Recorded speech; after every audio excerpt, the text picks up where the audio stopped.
Hey, we're also here on Audacity now. We're recording for the YouTube audience too. I'm Jacy. This is Mainstage Wrestling. You are Sam Gelfand. And you're gonna miss all the banter about Ricky the Dragon Steamboat and It was hilarious. You missed out. It was so hilarious, as we tend to be, so it only makes sense, it's only natural. But Sam, if you want to talk topical, guess what we're 8 days away from? Guess what? What? Well, you don't know? Wow, what a fake fan. We're 8 days away from... I'm setting you up. Oh, my bad. We're 8 days away from the showcase of the Immortals, the grandest stage of them all, the granddaddy of them all, WrestleMania 35. 35. And really, we're not going to be here next week. We still got to figure... Well, we might be here next week. I'm not sure. I'm not going to be in town. You might still want to do a show. It's WrestleMania weekend. I'll be here. You'll be at WrestleMania. I'll be at WrestleMania. What is today? Today's Saturday. Yeah, a week from today, probably at this very time, I'll be at Pancakes and Pile Drivers, of course, the Pro Wrestling Revolver show, the company owned by Sami Callihan. They put on a yearly WrestleMania spectacular indie show that is sponsored by IHOP, where they have all these pancakes involved in the matches, which actually last year they couldn't because the venue wouldn't allow pancakes into the actual venue, so they had to serve them outside. But the year before that, they were wrestling with pancakes, and it was great, and hopefully we can wrestle with pancakes again. And then later in the evening, a week from now, of course, the Ring of Honor New Japan Super Card, which looks spectacular. And there's a couple of other great WrestleMania-type shows that are going to be going on the same weekend. You've got Josh Barnett's Bloodsport, which is looking pretty good. We have 2 or 3 nights of Joey Janela's Spring Break, which is absurd. And you have Orange Cassidy's doing whatever he's doing. Have you seen the poster for that? Of course I have. It's amazing. Oh my God. You're having Chuck Taylor and Trent in a 1-minute time limit match? It's absurd and lovely and great, and you have so much going on in the tri-state area. We've worked with Orange Cassidy at Wild Zero. We have Great indeed. guy. What, 3 times now? Yeah. And also, this is the weirdest thing ever, but the Pancakes and Pile Drivers show, there are like 5 guys on the card that, like you just said, I've now technically worked with before, which is such a weird feeling. Granted, they still don't know who I am, but it's like I got paid on the same show they were on. It's a strange... I mean, you've introduced yourself, right? To a majority of them, yeah. Like, I'll shake hands. Like, if they might remember you. Maybe so. Who knows? I'm not wearing a suit, so that's my defining characteristic at those Wild Zero shows. And the Paul Heyman style hat. Oh, that's true. Is it Paul Heyman style? Well, I mean, who else has the baseball hat with the longer hair? I actually didn't think of that until you brought it up at the last show. In which case, I was like, oh wow, you're right. People are gonna think I'm just ripping that off. Oh, that's unfortunate. But what can you do? What? If there's anyone good to rip off, it would be Paul Heyman. I mean, if there's anyone to have as your inspiration or as the man leading you into the future, who you model yourself after, I wouldn't say that man is too bad a role model. Or the quintessential stud muffin Joel Gertner. That's also a fair point. But Sam, I had an observation before we get into the news this week, which also, by the way, before I even make this observation, an even more pertinent observation is that if you're listening to the show and you're not following us, Mainstage Wrestling, on social media, you need to be at MainstageSU, Instagram and Twitter. Stay updated on everything Mainstage. You'll know what's happening with the show next week. You'll be aware of everything, get all the updates, know what matches we're going to be watching for Match of the Week. Go ahead, follow along Instagram and Twitter at MainstageSU. But, Sam, my observation is that this WrestleMania and last year's WrestleMania feels so different from any of the ones I watched before then, because more than any other time in my experience watching professional wrestling, I think WrestleMania is becoming more and more friendly to the hardcore wrestling fan. I would agree. They're catering, not the entire show, granted, which you can't expect them to because it's their sort of Super Bowl. You get people that don't normally watch wrestling. You want to bring in the casual viewers or the people who don't really watch consistently, but say, oh, WrestleMania, I remember that. I should check it out. Yeah, and that's... all those 1-month free trials of the WWE Network, which you can get for only $9.99 a month. And if you've already used your 1-month subscription in the past, guess what? Pro tip, create a new email. They don't check. Somehow, they're one of the first companies to come out with a streaming service, and they still don't know how to make you insert your credit card on your registration. It's absurd. There are websites out there where you can just create burner emails that like disappear in 24 hours Good or whatever, God. and you can just probably make an unlimited amount of free trials. Of course so. Let's hope that of all the shows we're doing, this is the one that WWE doesn't listen to. Yeah, I'd hope so. And if you are a fan of wrestling, if you do want to support all the people involved in the world of professional wrestling, go ahead and subscribe to the network. It's not that expensive yet. They're probably going to do these package plans later on, so right now it's all $9.99. It's a flat fee. Just get it. It's you know what? smart. Support independent wrestling. Wrestlers, like musicians, have no money. Yeah, support independent wrestling like WWE. That's the goal here. I meant more like Powerbomb TV, so you can watch Wild Zero and the two of us do our thing. Hey, I think that's a great decision. It's a great choice to make. Fantastic choice. And they have a 1-month free trial, too, if you Oh use my the code gosh. WILD0. I will have to admit that when I was looking over, because I was taking notes on my commentary for the second show back in January, I signed up for the 1-month subscription, and I nearly forgot to cancel the day before they charged me, and I caught it just in the nick of time, and I'm good. I did not have my money drained from my wallet, which is lovely. As a performer on the shows, I just try to get free copies. That's fair. I'd try to, but it doesn't happen. But people care about it less than we do. Yeah. What? They have other things going on. They do. But, Sam, guess what? We got things going on right now that we need to talk about, and that's the news in the world of professional wrestling. It's WrestleMania season. We're a week away, and there's just so much to get into, and I say we get into it. Let's do it. The first news story I have up this week is coming out of Smackdown Live, probably the biggest news on any WWE sort of programming this week, and that is Charlotte Flair beating Asuka for the Smackdown Live Women's Championship in a match that wasn't even announced ahead of time.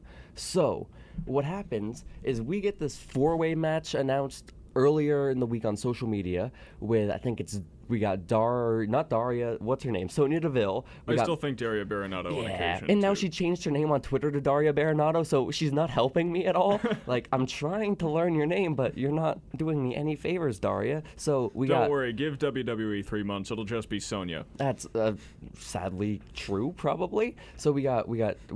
I keep wanting to say Daria. We got Sonya, we got Mandy, we got Naomi, and we got Carmella, who are going to be clashing in a 4-way, and the winner would fight Asuka at WrestleMania. This match is ditched at the very last minute. Charlotte Flair comes out to the ring after Becky Lynch is interviewed backstage, claiming that Charlotte Flair is undeserving of all this stuff and she's like super entitled, everything. And then Charlotte Flair goes ahead and proves her point by having a random match with Asuka for the championship just happen randomly on an episode of SmackDown, which props to the commentators, props to Tom Phillips, Byron Saxton, and Corey Graves, because they did this like the best possible way, where they acted like they don't even have any clue what was going on until the bell had rung and they were already fighting, and it was great. Like they were just figuring out on the spot. It's possible they didn't. I would love it if they just didn't tell them, because the reaction that we got from the three of them was fantastic. I will tell you that I do know, having seen leaked scripts from NXT, that Mauro Ranallo specifically does not have the finishes to any matches on his script. Oh, I love that, especially from a play-by-play guy. That's a rare thing. I ask for that as well when I do shows. As I say, don't tell me, just tell me what the matches are going to be, and don't tell me what's going to happen in them, because I think it gives you more realistic reactions. It's more heartfelt. So definitely. You know what? If there was something like that, I might even say, don't tell me. Just throw me in there. Yeah. Like if you're a Michael Cole and you're so like involved in the creation and the booking of the show, it might make a bit more sense that he knows it all. And you have to know the hashtag to tell the WWE universe on Twitter to follow along with. Granted, it does pop up in the corner of the screen, so you could just use your eyes, but that's a hard thing. The eyes are on the match. It's difficult to focus on words. I've thought sometimes. Do you think it would be possible for someone to be able to listen to a wrestling show on the radio?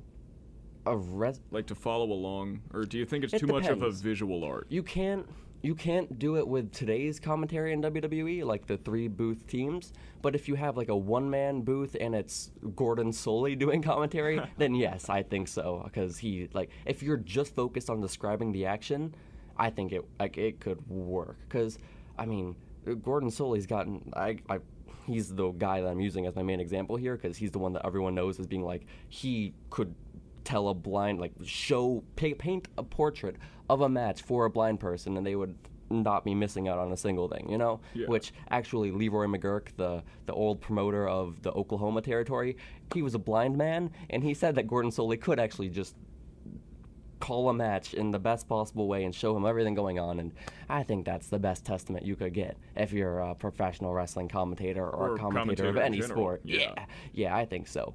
But back to Charlotte Flair beating Asuka. So, you remember last week when I was like, I sort of want Charlotte to win this match at WrestleMania. I'm not into Becky anymore. WWE, I think they're on to me, and they're on to all like the disgusting little marks like me that are doing this, because they just totally reverse that around, because they focus on the most sort of not degrading, the most annoying part of Charlotte Flair, and that she is like this like sort of entitled and undeserving person that gets all these opportunities that she otherwise wouldn't because of who her daddy is, which I'm not saying that's the case in real life, that's just how the character is supposed to go. Yeah. And so they realize that, oh, this is the part that's most hateable about her. Let's put this on full display and just amplify it as much as we can going into this match. So they get all the people like me who are starting to root for Charlotte to start not liking her so much anymore, you know? But so unfortunately, that means that Asuka is kind of left by the wayside. It does, and she also tapped out to the figure eight, which is a bit rough. Because I would not have Asuka tap out to anyone. No, you shouldn't, I don't think. Because I would say that it makes Asuka feel like less special and she's on less of a pedestal. That's been the case for the past 365 days, you know? Well, 364 days, whatever. It is possible to build people up, though, if you do it properly, even if they have fallen. I think so, but also another sort of stray observation I had is that while Asuka's been on this lower pedestal, having her fight one of those 4 women that were originally booked in the number 1 contenders match would have felt less special than the match that we got on SmackDown this week. If you want to build Asuka back up, she needs to be in the ring with either Charlotte, Becky, or Ronda Rousey. Because when she is, she feels like a big deal, and she like feels like she belongs. But then when you have her with the other people, it's like, oh, I guess she's on this level now. So well, you have to have a solid foundation first. That's why when you introduce someone, for the most part, you have them squashing jobbers, is because you want to prove how dominant they are. Absolutely. Before you get to the point of, especially with someone like Asuka, who, even though she was the now former SmackDown Women's Champion, still wasn't, she was in the background to a feud that didn't even involve her championship. So you got to build her up first by showing her beating, smaller people, and then, bring her to the Charlotte, Becky, Ronda Rousey level. Also, if this was a matter of being concerned that the title might be pushed to the wayside, I think it's also a pretty smart move, because this is the best possible scenario for, I guess, prestige of the SmackDown Live Women's Championship, because that means so much more just sitting on the shoulder of Charlotte Flair. And now it means that Charlotte could potentially at WrestleMania become a dual champion. That is very true, and we still have a couple more shows left to go until WrestleMania, so I wouldn't be surprised if it does become a match for both titles or something weird happens. Also, because in a triple threat for the Raw Women's Championship, obviously the champion does not have to get pinned. I would assume that if someone pins Charlotte, then you would win both championships. That's a fair point. I mean, if the title's not on the line, of course not, but still.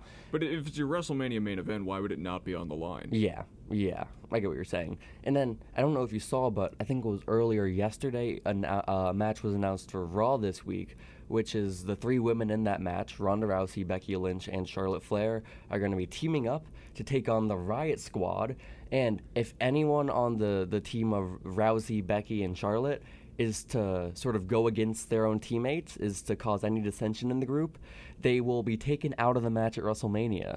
So, I don't think you're going to be changing the main event that you've announced and promoted on ESPN and every single platform you can in the past few weeks. But if they do want to have 2 big women's championship matches, excluding the tag team titles, this is your opportunity to do it, I guess. I don't see that being the case. I would be very surprised. I would not want to change the booking of your main event of your biggest show of the entire year a week out. No, I would advise against that. Yeah, I think that's a pretty safe thing. Although, honestly, I wouldn't put the 3 of them in a match the week before at all. Yeah, like just I don't know if you necessarily want to have like a promo or whatever, because we've had so much talking between the three of them over the past like 6 months. It's a lot, but at the same time, there's been so much talking. You don't necessarily want to do a promo, but you don't want to have them fight because you want to save the fight for WrestleMania. But you can't have them not on the show because then their main event is not on the show before WrestleMania. Yeah, it's a hard spot to be in. It's a tricky situation. I guess a promo would be the best route to take. Maybe, a show-ending brawl of some sort. Yeah, I gotcha. And as long as they don't touch one another, I think a match is a fine scenario, because it's not like you're like, oh, we're giving away the action that we've been wanting to see. Because I know that was an issue last year with the mixed match challenge. We saw the team of Charlotte Flair and Bobby Roode fight the team of The Miz and Asuka in the finals of that, which was a month before their huge match at WrestleMania where they'd be fighting for the first time ever. So it's like, why are we giving away this first time meeting on Facebook Live a month before WrestleMania? And they wanted that Facebook money. It's simple. Yeah, no, that's true. But there are so many other options. I know. This is probably the biggest topic in wrestling this week, so I don't feel so bad for talking so much about it. But I think it's about time we move on to our next bit of news in the world of wrestling, which is the finals of the Dusty Rhodes Tag Team Classic. Who you may or may not know, he was just a common man. He was. Before we decided on the Ricky the Dragon Working Steamboat very song, hard with his hands. That's also true. Who doesn't really? So a lot of people, I guess. But we get this match on NXT. It's the main event of the evening. The team of Ricochet and Aleister Black against the team of the Unforgotten Sons, Steve Cutler and Wesley Blake. I think it's just the Forgotten Sons, but that goes to prove how forgotten they are, that we can't even get the name right. Wait, they're not the Unforgotten Sons? No, they're just the Forgotten Sons. Were they ever the Unforgotten Sons? No. Oh my god, what the hell? Because the whole point is that they were forgotten, because they were on the house show circuit for so long that you didn't remember us, so we're here to come back and, prove that we belong. I don't think I've ever not called them the Unforgotten Sons. This is it's a huge revelation for me. Oh my gosh, this is life changing. Mine is clearly too focused on the Eelies still. That's great, because they are unforgotten in my eyes, and they are both sons, I would imagine. Yeah, it'd be very strange if they weren't. I don't know how they would come into existence. Yeah. Yes. If you're a man, you have to be someone's son, I suppose. Yeah, you could be like genetically sort of. Eventually, we'll get to a point where maybe not. But maybe if you're in that situation, maybe you're the son of the experimenter. Who knows? Join us next week for Main Stage Biology. That's right. That is absolutely right. So we got Aleister Black and Ricochet. They pick up the victory against the Unforgotten Sons in this match on NXT in the main event. Which, to be honest, any match with the Forgotten Sons is a little underwhelming. Yeah. I got to see them actually on an NXT house show a couple of years ago. Before they were called the Unforgotten Sons, it was just Wesley Blake. So and they Steve are the Cutler. Unforgotten Sons. This is official? Oh my... No, the Forgotten Sons. I'm not Look opposed what you are doing to me. I'm not opposed to, on Main Stage Wrestling, them being known as the Unforgotten Sons, okay? Yes. In our little bubble, they are now officially the Unforgotten Sons. Amazing. And the only reason I'm doing that is because it's going to be so hard for me to break that habit that I'm not even going to bother. So the Illy Hour or the Unforgotten Hour? Oh my gosh. So, it was we need to move to a 2-hour format now. We absolutely do. So it was sort of obvious that the match was going to unfold that way, because a War Raiders Unforgotten Sons match at TakeOver just makes zero sense, I'd say. And no disrespect to the Unforgotten Sons, but come on. Yeah, I will give them that they are good heels. Mm-hmm. It's hard to like them. They're not they're not flashy in the ring. They are bruisers. They get the job done. This week was probably the flashiest they've ever gotten. Yeah, they've never gotten this flashy. Reverse Rana off the turnbuckle, from Wesley Blake, which was insane. I don't think Wesley Blake's ever hit that move in the Blake and Murphy team either, which, props to him, because the match was really good. It was a great match. Yeah, no, it was a good match. Yeah, and it's this weird. There's this weird dynamic where as a bad guy, you're not supposed to be extremely flashy, and you're supposed to get people to not like you, but at the same time, people want flashier matches. Yeah. then they can give. And then when you do give those flashier matches, then the crowd starts liking you because then you're entertaining. Like, oh, so you fall into undisputed territory.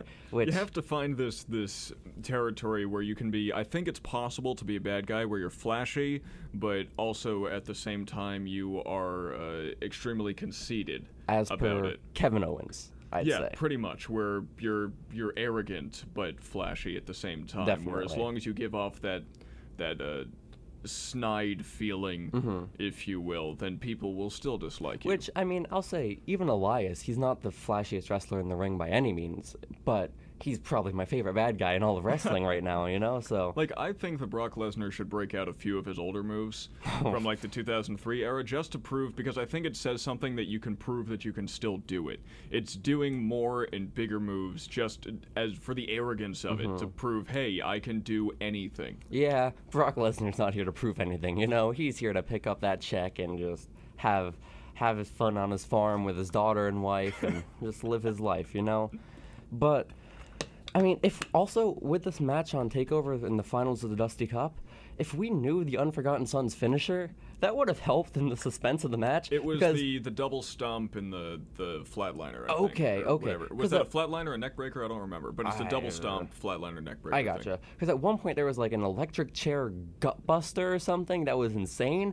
And I couldn't tell if that was the finish or not, like, because I had never seen that move before from either of the Unforgotten Sons, so it was cool. And again, the flashiest they've gotten thus far. So if they had helped establish sort of, maybe it's just me not paying attention. Might have been you not paying attention. Maybe so. I tend to sort of. To be honest, I wasn't paying attention, out. And I missed the run off the top. Oh, you did? Oh, so. Yeah, if I knew the finishers, it probably would have helped me, like, know how the match was structured, sort of. But, also, one more thing. This doesn't relate to wrestling at all. Well, it sort of does. Half relates to wrestling. I realized this week, Steve Cutler has reminded me for someone for forever now, and I didn't know who. And then, this guy on The Walking Dead has reminded me of someone forever now, and I didn't know who. But this past week on The Walking Dead, I don't know if you're up to date on anything. I don't watch The Walking Dead. Okay, well, it was one I'm of the... not up to date on anything. I gotcha. It was one of the most, not biggest scenes in history, but one of the most impactful, because there were something like 10 characters who died, and they did like a pan over all these spikes in the ground, like separating these two enemy territories, with all these like pretty big characters just decapitated heads stuck on the pikes, but they were like still alive, like in zombie form. And when they zoomed over the one zombie head, it was like, for the first time ever in this show, I had like a full screen view of this man's face, and I was like, oh my god, Steve Cutler. And it became so clear to me. He was one of the soldiers for the kingdom or something. I don't know, but the resemblance to Steve Cutler is astounding, I will say that much. So also, Aleister Black and Ricochet, they're not fighting each other, they're friends now, against the War Raiders on this already stacked TakeOver card. It's insane, and I can't wait. It's going to be amazing. Matt Riddle versus Velveteen Dream, Johnny Gargano versus Adam Cole, the four-way for the Women's Championship. As I mentioned, this tag team match, then Walter versus Pete Dunne. Oh my god. And then you potentially have, not on the actual show itself, but maybe the taping of NXT TV, Donovan Dijak versus Keith Lee. Oh my god. I heard that match is actually out. Oh, it is? I heard that Keith Lee has some sort of undisclosed injury. Oh no. Which is why at Access, Dominic Dijakovic now, because as we've said many times, they've never heard anyone from Eastern Europe pronounce their last name, is now instead going to be fighting Luke Harper. I did see that. And then on his Instagram, Luke Harper's Instagram, he had this awesome post about I read how... that. He did that on his Twitter as well. Okay, yeah, which was like really impactful and felt like really sadly real about this being like his last chance. He said he's like a 39-year-old man, and he was describing like sort of the highlights of his career and like sort of revolving around WrestleMania the past 5 years of his life that he's been in WWE. And then he was saying that like he still believes he's going to be world champion one day, and like he's not treating this like WrestleMania Access. And if Donovan is WrestleMania for him. Yeah, if Donovan is, he's in for a rude awakening. So can't wait for that match. Hopefully I'm at one of those sessions where they're fighting. So oh my gosh, that'd be awesome. Luke Harper is so good. He's more athletic Bruiser Brody. He's just I think that if any of us, smart marks were in charge of booking, I'm sure that Luke Harper would have been a multiple-time, at least Intercontinental or U.S. champion by now, if not a world champion at some point. Look at that match with Randy Orton from like 2 years ago. So Seriously. Good. So, last story before we go in the break. Last story before we play one of our rads for WERW Real College Radio. Kofi Kingston, Sam, is going to WrestleMania to fight the planet's champion, Daniel Bryan, because his brothers, his family, the New Day, won in this amazing gauntlet match that earned him a spot at WrestleMania, which I say it's an amazing gauntlet match purely because of the final round, which was Eric Rowan and Daniel Bryan versus the New Day after the Usos forfeited the match. Which I loved that. That was so good. I love when people get along in wrestling and you have these long-term, not quite storylines, but like previous storylines impact your behavior in the future. God, of course. I love the fact that the Usos and the New Day have earned each other's respect, and they will go out of their way to treat each other kindly. And we speak about changes in the past few years of wrestling compared to the years prior. That's one of them, because continuity is becoming such a bigger, more prominent sort of theme in wrestling, which finally feels like it would be obvious, but it wasn't for the longest time. So I'm very happy about that. And so yeah, Kofi's going to Mania, New Day wins, and I have to tell you, I've been waiting for the New Day to break up for well over a year now, because I was just sort of a bit worn out because on you're the group. cynical. That's true. I hate life. I am too, but I love the New Day. Yeah, and what this past Tuesday made me realize is the obvious thing is for New Day to break up, if not at WrestleMania, in the weeks or months following it. And I'm telling you, I don't want that now. I want them to be the closest of friends and the best of buds, like supporting Kofi Kingston as champion, because he better win at WrestleMania. And in my mind, what has to happen now, and I'm fantasy booking, and I'm going to hate myself for it because it's not going to actually happen, is Xavier or Big E have to win Money in the Bank and not cash in on Kofi ever. But the moment Kofi loses it, they cash in. And they're still all happy for one another. Oh, that's brilliant! They win Money in the Bank, and they keep it away so that no one can cash in on Kofi. And then the moment someone beats Kofi, then they cash it in. Or they can state it, and then the McMahons or Triple H or whatever is like, okay, but you have to do a series of matches defending your Money in the Bank. Yeah. But also, if Kofi somehow becomes this monster champion that defends his title for a year going into WrestleMania next year, if whoever in New Day still has the Money in the Bank, come WrestleMania, they can be like, Kofi, I know you're the champ, but we could have a New Day World Championship match at WrestleMania, and then they would use the contract that way, and or then even better, you could gift Kofi Money in the Bank, and then he could use it to become a dual champion. He could fight himself at WrestleMania. Like he's got the WWE, he's got the WWE Championship, and then he can give it to him and be like, Brock Lesnar, you beat me once, it's not going to be a second time. We're not in Japan anymore, friend. So, we've talked about Kofi and Daniel Bryan and that whole story at length on this show. I don't know how much more we can get into because the story didn't develop that much in the past week. So, but I will say there are in my opinion, there's a lot of comparisons to be made between Kofi Kingston and one of the subjects of our match of the week, Ricky the Dragon Steamboat. Oh my gosh, I think that's fair. I definitely think so. Also, we can talk more about that later. Listening to the Sam Roberts Wrestling podcast, Redub, not Sam Wrestling, a few months ago, he was doing a show with Wade Keller last week, and they were sort of mentioning the racial undertones of the sort of story going on with Kofi and Vince right now. I didn't realize, because I guess I'm just not attuned to Vince's generation, the greatest generation, and like the young, like calling someone a young buck, like an African American, that's like apparently it has like a lot of sort of racial meaning behind it for someone in that age demographic, and just a lot I guess that was going, I don't know if it was over my head, but just unnoticed by me as far as race goes. We brought it up last week. I mentioned that some people, have talked about how maybe there's some racial undertones, and you were like, no, I don't think so. Well, because I don't want there to be, but so long as they're not overtones, I'm happy with it. If they're undertones and there are people that like can sympathize with it and are like, this adds to the story for me, and then there are dumb people like me who don't see it and are still happy with the story, best case scenario. That's completely fair. So let us play a song right now, because guess what? We're on WERW Real College Radio. We got to play this amazing, amazing music that everyone loves, and we will be back in just a couple minutes to finish out the news this week in the world of professional wrestling. Hey, we are back here on Main Stage Wrestling. We're on WERW Real College Radio.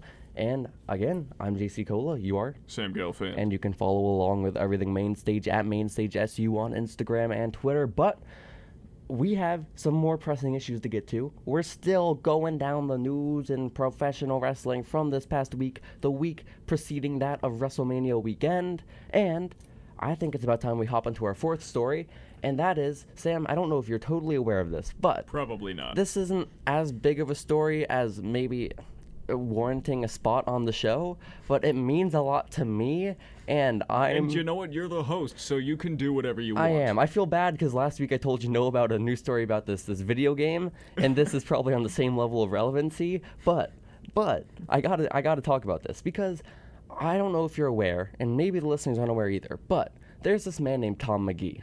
He used to wrestle for Stu Hart up in Calgary. That's where the Hart family is, right? Alberta, Calgary? Canada. That's right, yeah. And then he also wrestled for AJPW over in Japan, and he was not that big of a deal. He was like a big guy, he had an athletic build, and he looked amazing. The problem was, not a great wrestler. Oh, wait a minute.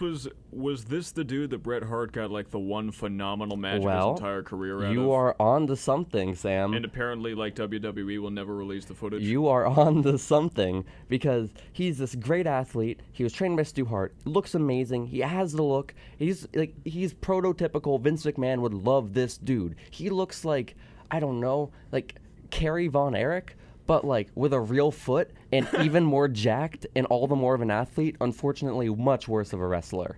So he gets over to WWE, and I believe it was his very first match. This was his tryout match, and it was in 1986, and it wasn't televised. Again, it was just sort of like a tryout match on a house show, and it was Tom Magee versus Bret the Hitman Hart.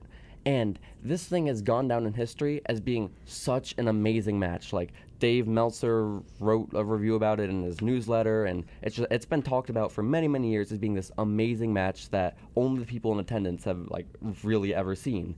And it's such a big deal because it was an amazing match. And apparently Vince, after seeing this match with Bret, was like, Tom Magee, you are the next Hulk Hogan. You are my guy. We are putting all our chips behind you.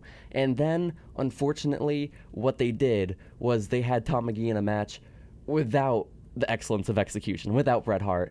And when that, I guess, happens to be the case, the matches took an extreme dip in quality, and Vince was like, oh my god, this is a problem. And Tom Magee was not with the company for very much longer.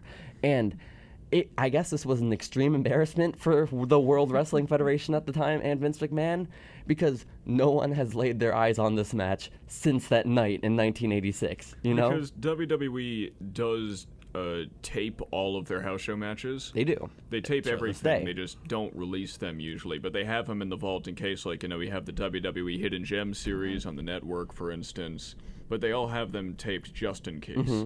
And the reason that you bring this up, I would assume, is because when you're an employee of WWE, when you're a wrestler, you have access to their entire vault of everything. Like, if one day either of us are working for WWE, we're getting the footage of that Hershey show from 2008, 2009, which was my first live show, okay? We're doing that because they have it, and I want to have my eyes shown that beautiful footage of John Morrison fighting Mike Knox in the opening match, okay? And we can see the Syracuse live event that we just saw a few weeks ago. Why wouldn't I want to watch that over again? I'm trying to think of a bad match on the card, but there really wasn't any, so... well, I mean, there was Nikki Cross versus, who did she fight again? I don't even remember. It was a long time ago. What do you want? That kind of demonstrates, memory. I guess. Yeah. There weren't any bad matches. There were just a couple that kind of fell flat. Yeah, I'd say that's fair. So, point being, when you're a wrestler, when you're an employee of WWE, you can request matches from the vault. And two wrestlers have gone on record as saying that they have requested this Tom Magee Bret Hart match and been told the footage does not exist. Their request to see it was declined. Those wrestlers include Colt Cabana, who at the time was Scotty Goldman, and Nick Nemeth, who is of course the brother of Dolph Ziggler. And both these men requested the match, were told no. They will not be seeing this match.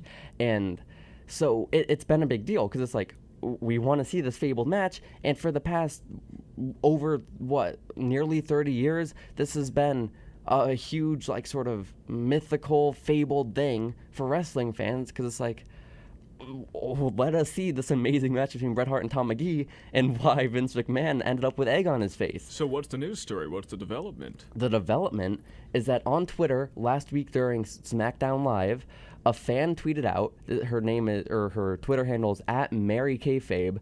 She tweeted out a photo of a tape, tagging 4 different wrestling journalists, asking which one of you wanted to see this. And on the side of the tape, Tom Magee versus Bret Hart, and then it had a date. The date didn't line up exactly with what fans believed was the actual date of the match, so there was a bit of suspicion at first about whether or not like this was the actual tape that everyone thought it was, and there was like a momentary sort of just there's pandemonium on Twitter, to quote the man who was so embarrassed by this match. There's pandemonium, and everyone was freaking out because this might actually be the match. But then they were like, oh, wait, this is just some random person on Twitter who could have just taped a piece of tape on a... Anyone can take a Sharpie and write anything on the side of a VHS. And so excitement was starting to die down until TJ Wilson, Tyson Kidd, verified this woman's... not identity, but her validity of this tape, in saying that a few years ago, Bret Hart gave this woman all her tapes from his personal collection to transfer over to DVD. And so she still had hold of all the tapes. And so it's definitely a real match. If it's labeled Tom Magee versus Bret Hart, it is a Tom Magee Bret Hart match. Well, then why is she not, uploading this onto YouTube immediately? Because she didn't have a VCR player. So she was like, okay, guys, I'm going to be coming into possession of a VCR player this coming weekend. And so I believe it was last night or the day prior, she released a photo online of her watching the match, and Twitter exploded again. Did we see a picture of the match on the screen? We saw a picture of the match on the screen, and Bret Hart was in the same exact gear that he was noted as having during this match back in 1986. So while the date might not have lined up, it was confirmed to be the match just by proxy of the gear he was wearing and the general sort of time frame of the match. And so now I think it's just a matter of waiting until she's able to, I guess, get this into a format where she's able to upload it to the internet or what. Well, I mean, if she gave if Bret Hart gave her the tapes to convert to DVD, then she has a VHS to DVD converter, which then you just take the DVD and then you just burn that onto a computer, you rip the files. You would assume, right? Internet. So we're hopeful that's what happens. Hopefully it does happen. Hopefully she doesn't hold up David Dixon's band for thousands of dollars, because he's been the guy at the forefront of getting this tape released over the past few years. So we'll see how it all plays out. But this tape exists. It exists. We might be able to see it very, very soon, and I'm so excited. Even though I'm not a huge fan of going back and watching really old wrestling matches, I would go and watch that. Yeah. We should have a watch party. Oh, honestly. Absolutely. I would love to. Well, really, I have to make sure my expectations aren't high, because it's probably not that great of a match. It was just a great match considering who was half of the participants, Although we can kind of get to that when it comes to our match of the week this week. That's fair. That's very fair. So I'm not expecting this 5-star classic, but I am regardless of how great the match is, it's funny to think that this match was so embarrassing for the company that they deleted all footage of it, never to be found again. And the only way anyone has ever found it and will ever be able to find it is from Bret Hart's personal collection. That's such a cool thing. Thank you, Bret, for being the best there is, was, and ever will be. That's correct. Well, last week, like you said, apparently was. Well, just in that match, I see. Only in 2010? Yeah, that's the year. So let's move on to our final news story of the week, and that is the announcement of retirement from former, I don't know if she was ever women's champion, but former Divas champion, many times over Divas champion, Nikki Bella. And I don't believe she ever was women's champion. I don't believe so either. Just Divas champion. So this came at the very last episode of the most recent season of Total Bellas, which wrapped up, I believe, last week. And again, in it, she announced that she would be stepping away from the ring. Her reasons for it was that she has other business ventures, like she's a busy woman, she has other stuff going on, and that her body's pretty beat up, and she feels like she's just too old to wrestle at this point, which, I mean, early mid-30s, I guess, like historically for women, I guess that's about the time of retirement, but I mean, you're not old in, like, what, 35, 34, whatever, but... No, not at all. I mean, there's the standard for when women wrestlers retire is different. It's really kind of weird. I mean, you have, for instance, Aja Kong, who's still going at 40-something, but, like, in the earlier days of Japanese women's wrestling, you were forced to retire by 28. Yeah, I gotcha. So, you know, there's really no precedent. Yeah. And also, Nikki has the excuse, too, of, what, like, having neck surgery and like back then almost never being able to wrestle again, so that sort of contributes to the body being beat up theory, which, I mean, that's fair. It's big news because Nikki Bella is sort of, we were mentioning last week how Beth Phoenix is treated like this legend when I don't know if she necessarily is. Nikki Bella, I can say, like, in all seriousness and in actuality, like, is gonna be going down in history as, like, a legendary and very influential professional wrestler. Well, I mean, we talk about, you know, who started the women's revolution or whatever. It's like saying, well, who started World War I? It's such a complicated mess of all these different factors. Wasn't it Franz Ferdinand? That's what I learned in history. That was the flashpoint. I see. But you see, as I learned in my PSC 363 class, Ethics and International Relations, if you read the History of the Peloponnesian War by Thucydides, which is a staple text in international relations, you will know that all wars have two causes. You have your stated cause and the true cause, which is underlying, and perhaps either the actors don't want to share or they're just not even aware of themselves. I see. And this is the sort of intellectual stimulation you can probably also expect to find on the on the newly announced Bella Twins podcast, which had its first episode debut earlier in the week. So upon Bree's retirement a couple weeks prior, they have a new podcast that everyone should go check out. I'm sure they will be discussing all of this. I'm sure they're probably experts in political science. What I would give to have like a 10-minute segment each week where we relate wrestling back to wars and philosophy. Oh my god, what if we get rid of our match of the week and we just spend 10 minutes analyzing the Bella Twins podcast? Or we'd go with my idea and we just call it the Damien Sandow. Oh, potentially so, but intellectual savior of the masses. Oh my god. So I'll show up for next week in a robe. I would not be shocked to see Nikki Bella back on TV very soon, just because I wouldn't be surprised if this were just something to wrap up the season of Total Bellas, have like a big moment at the end of their reality show, you know? And in wrestling, you never retire. There's no such thing as a retired wrestler. If you get the call, your odds are gonna be wrestling, you know? Even Shawn Michaels, who was the one person who stuck with it longer than literally anyone, got that Saudi money. Mm-hmm. And honestly, could still tear it up, but... See, I don't know. This is a problem. Maybe it's a good thing. With my favorite professional wrestlers, I think they're never going to wrestle again with WWE because we had Shawn Michaels, then we had Jeff Hardy, and they both ended up coming back, as we saw. Jeff Hardy was more of like a happy story because it's like, oh my gosh, we never thought he would be back, but because of all the like obvious problems. But Shawn, it was more so an issue of never wanting to come back. So if this is the case with my third favorite professional wrestler ever, who has left the company, you have no idea how happy of a boy I will be, Sam. If CM Punk returns to the WWE ring one day, this is So, guys, that was the news of professional wrestling this week. Those were the top 5 stories as I saw them. Maybe as you saw them too. Who knows? And I mean, it's a pretty good list. Thank you. I try my best. So we'll be back in a few more minutes right here on WERW Real College Radio.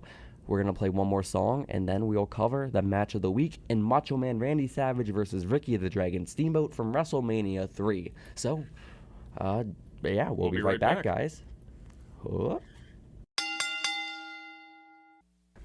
Hey, I think we're back. We're back. This is Mainstage Wrestling. I'm Jacy Cola. I'm Sam Gelfand. And we're on WERW Real College Radio. And guess what? We got a match to run down, one of the biggest, most famous matches in the history of professional wrestling, as told by the internet fans. Just about everyone, really. That's right. It is a classic. You really can't.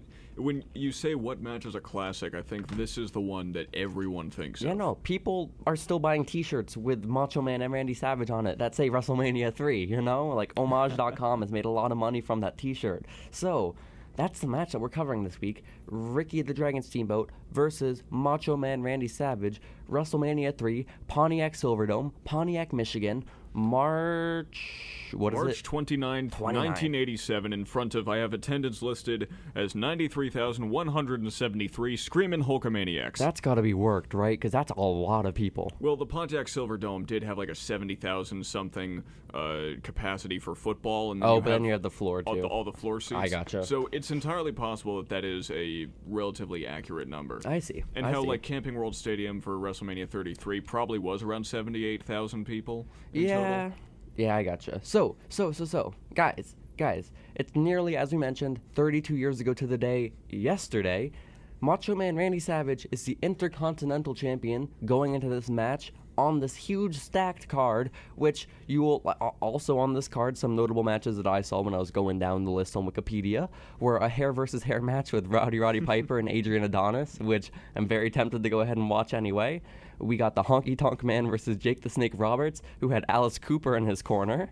And then we had Hulk Hogan versus Andre the Giant in a match that, if you've never watched, you've definitely seen a photo of at least, at the very, very least.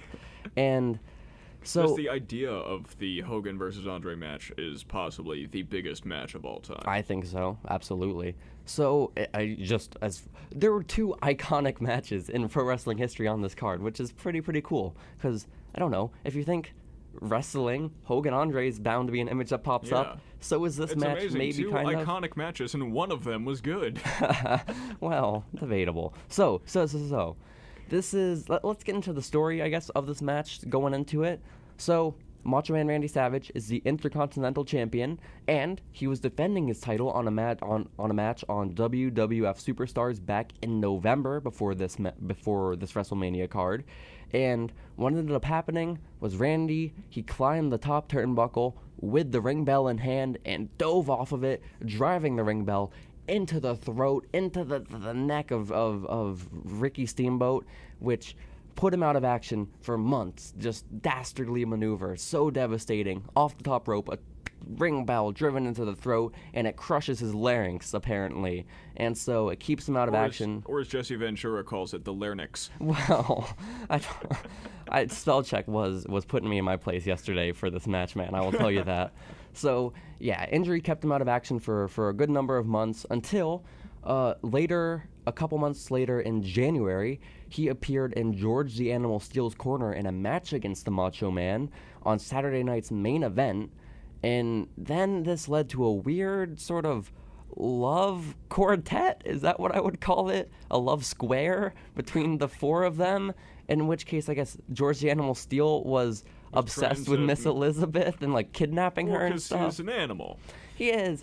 Oh, that was one of my biggest takeaways from this match that I'll get to later on in the match. But George the Animal Steel might be one of the most naturally sympathetic men I've ever laid my eyes on. Yeah. He's so like, oh. But, okay. So, apparently, Ricky the Dragon Steamboat, after having his larynx crushed, he returns faster than expected due to, I don't know, him being a superhuman, amazing athlete like John Cena. And I thought it was amazing because in the vignette leading up to the match, we saw an interview with Mean Gene Okerlund and the doctor, quote unquote, for Ricky Steamboat. And the doctor was saying that Ricky's going to be able to return the action faster than anyone expected. And then Mean Gene pulls the mic away and gives his expert medical opinion on why that's the case. He's like, well, because he's a superhuman athlete and his conditioning is great. And then just cut away from it. They don't even go back to the doctor. So I thought that was pretty amazing. And so, yeah. In the story to the match, George the Animal Steel stays involved because, again, he has this crush on Miss Elizabeth, which is adorable, and I love it.